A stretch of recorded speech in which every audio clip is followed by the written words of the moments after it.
I don't really have like a specific memory. Like I just remember like bits like in Calgary when I was maybe like 2 or 3 years old, just like little bits like watching ET or something with him or watching like Dumbo. But my dad was always on the road so much back in those times, and he was with the British Bulldog. So I saw him more on TV than I did at home. And at that age, that was Davy on TV. So on TV they called him Davy. At home, my mom called him Davy. So you'll hear Harry and I refer to him as Davy, and as you see in the documentary clips, he was Davy to us, not Dad. I know he wanted us to always call him Dad, but that's who he was to us. So yeah, those were some early memories. Anything else? I just remember like riding on his motorcycle with him. He was always like wanting to go on adventures and travel and go on jet skis, and he liked cars and flying, and he was just like an adrenaline junkie. So those were some early memories and some qualities of Davy.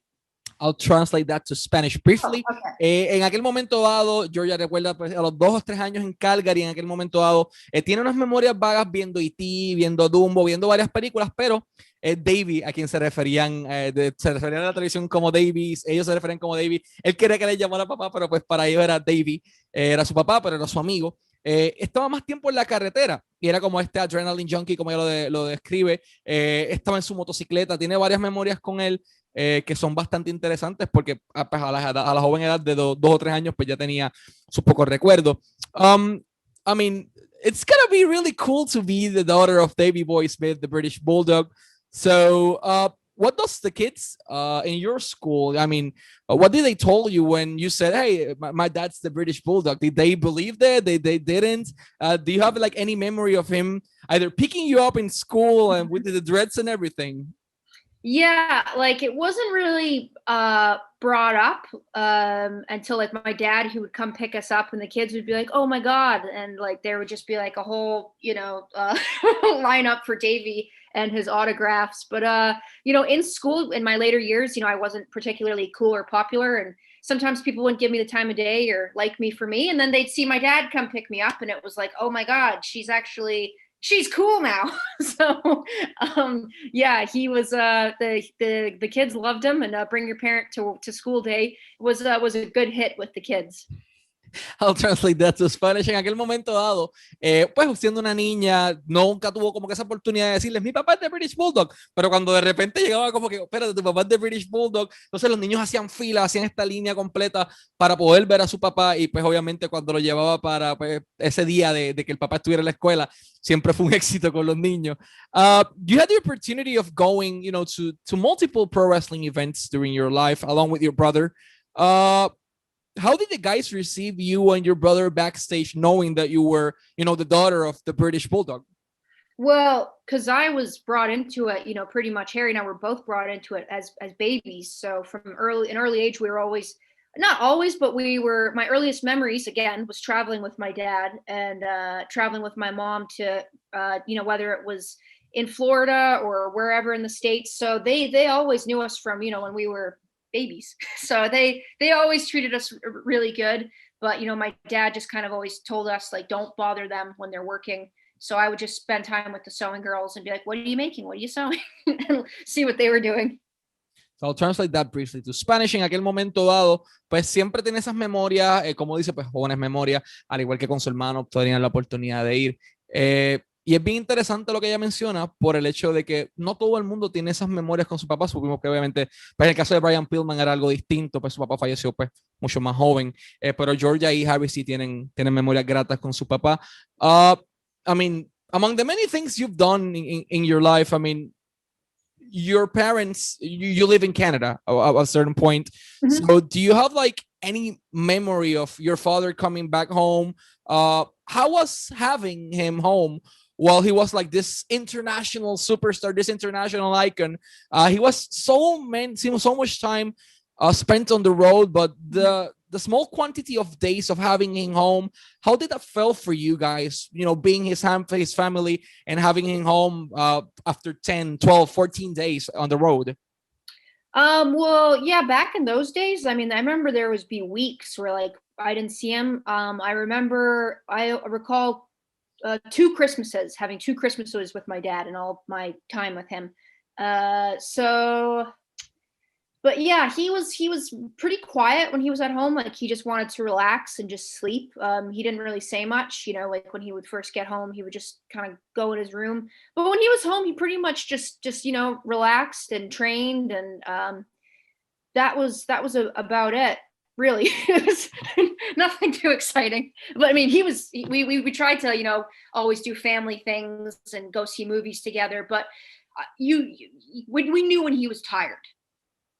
I'll translate that to Spanish. En aquel momento podían pasar semanas sin ver a su papá porque pues, era una superestrella internacional, estaba en la carretera todo el tiempo con WWE en diferentes países, en diferentes estados, y recuerda solamente 2 navidades, 2 Christmases con él en todo ese periodo de tiempo, pues obviamente por su trabajo, y era como que pues dice que no era nada tan emocionante tenerlo en casa porque están acostumbrados a tenerlo, pero pues siempre pues hacía ejercicio, era una persona que le gustaba descansar porque estaba agotado de estar en la carretera, pero siempre trataban de invertir el tiempo de cualidad con su papá. Let's talk about your father's legacy inside, you know, the pro wrestling industry. 2-time WWF European champion, 1-time WWF Intercontinental champion, and how the hell he won that title in that stage. I mean, it still gives me goosebumps. 2-time Hardcore Championship, 2-time WWF Tag Team Champion as well, Battle Royal winner at the Alberta Hall, you know, among many other moments the British Bulldog has in his career. As Davy's daughter, what can you say is your favorite moment in your father's career?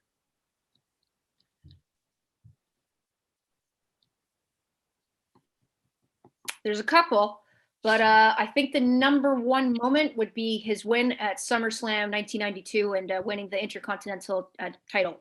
That would be my favorite one for obvious reasons.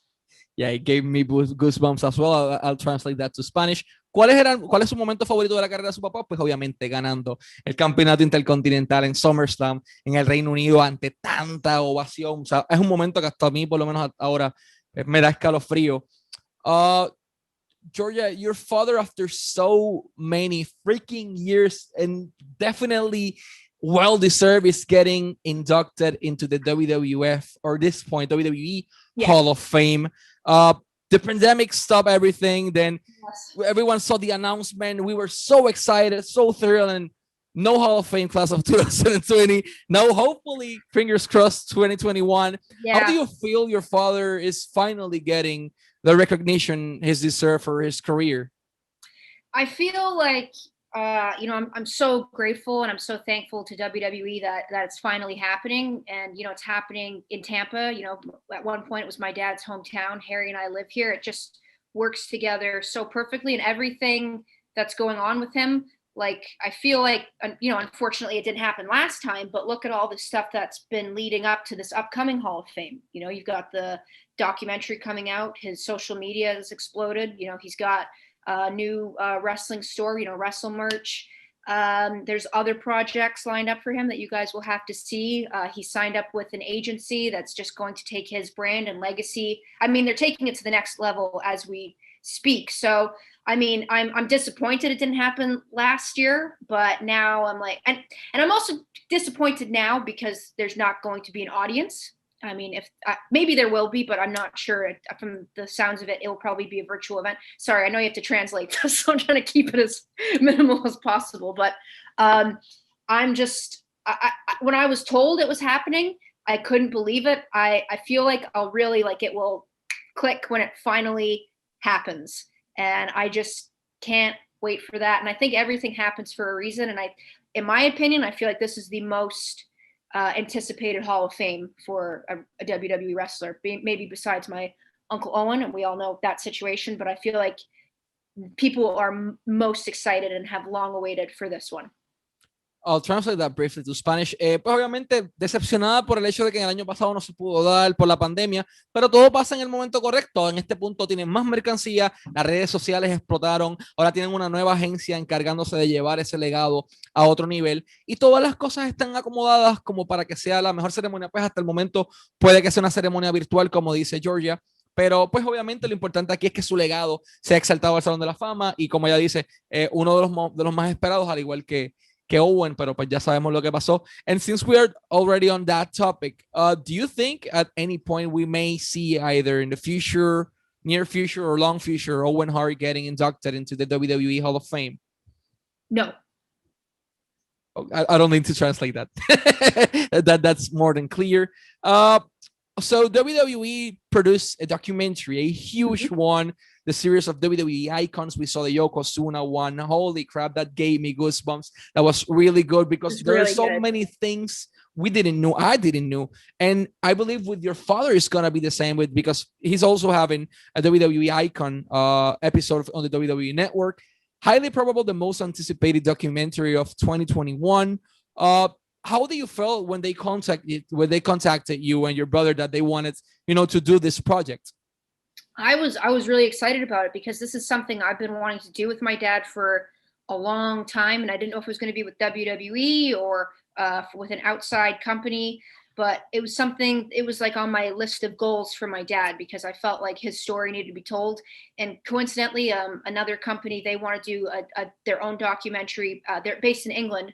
They want to do one on my dad as well. So, he's got such a story, and I was just so happy that it happened. And they contacted me in July about it.